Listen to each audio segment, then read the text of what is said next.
Hello everyone and welcome to my channel. This is the ninth of a list of video tutorials where I show you how I make elements and terrain pieces for your tabletop/RPG games. In this video we're going to make something a little bit different than usual. And instead of making something to use on your maps, we're actually going to make a proper map. To make one, you can use any type of paper/cardboard. Let's get to it. The first thing we're going to do is stain our paper a little bit. I found that using watered down coffee gives a nice result. Since this process can get a little bit messy, you should avoid making the same mistake I did right here and put something under your paper to protect your workbench.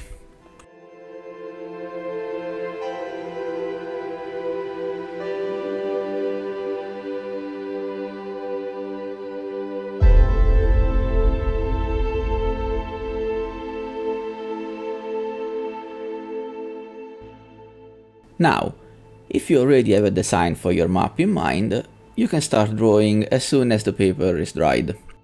If instead, like me, you're starting completely from scratch, a good way to randomize your map is by using dye.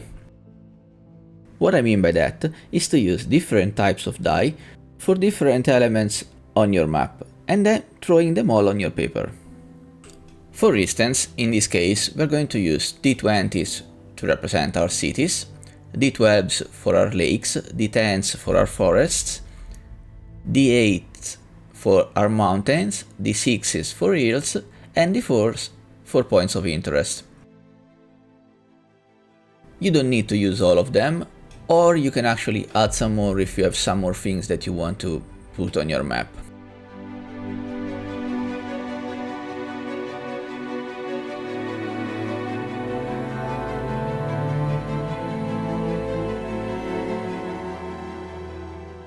Once you're happy with your throw, you can mark the outline of your map and then take a picture to use as a reference while you draw.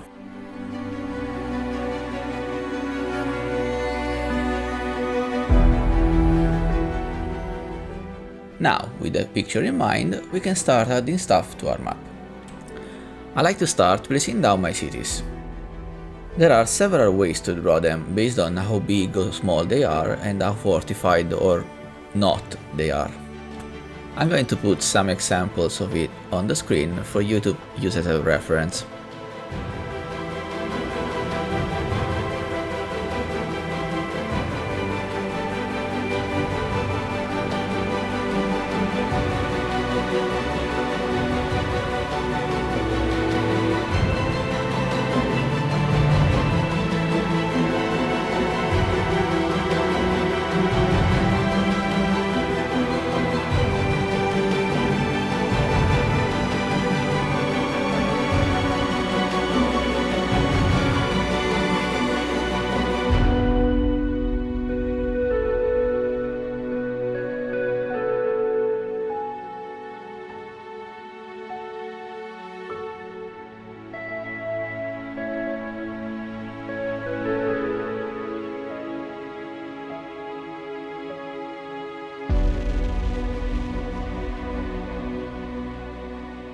Next, we're going to draw our mountains, mountain range and lakes.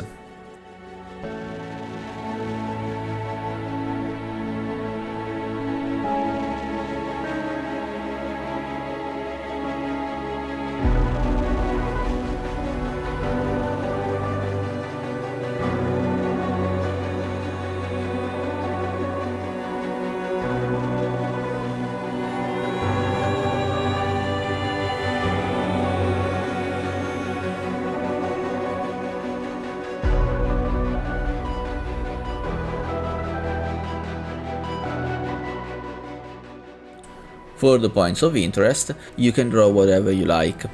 In my case, I'm going to add a bunch of ravines in the southeast part of the island and some temple ruins near the first city. Next, we're going to add hills, rivers,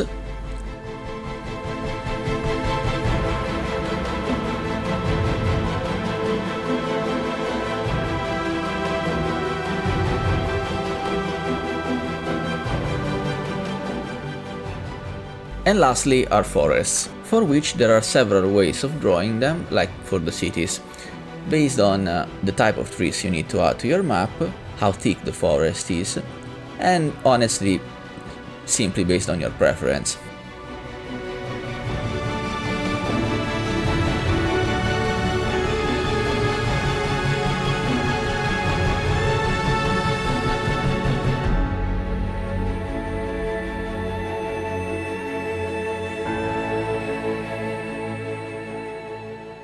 Once that's done, you can add your final details to the map, and then start going over everything with some ink.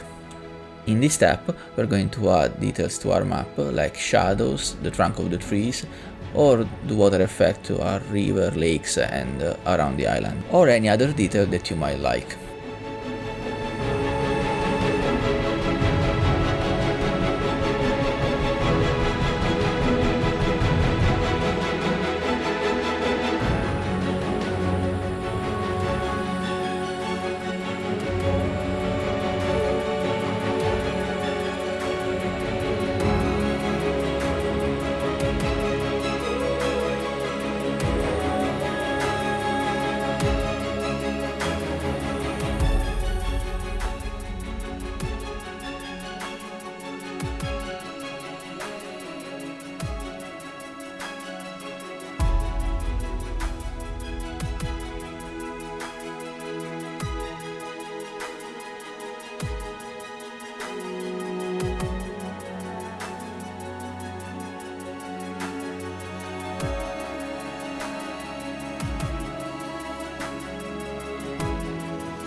After that, your map is basically done.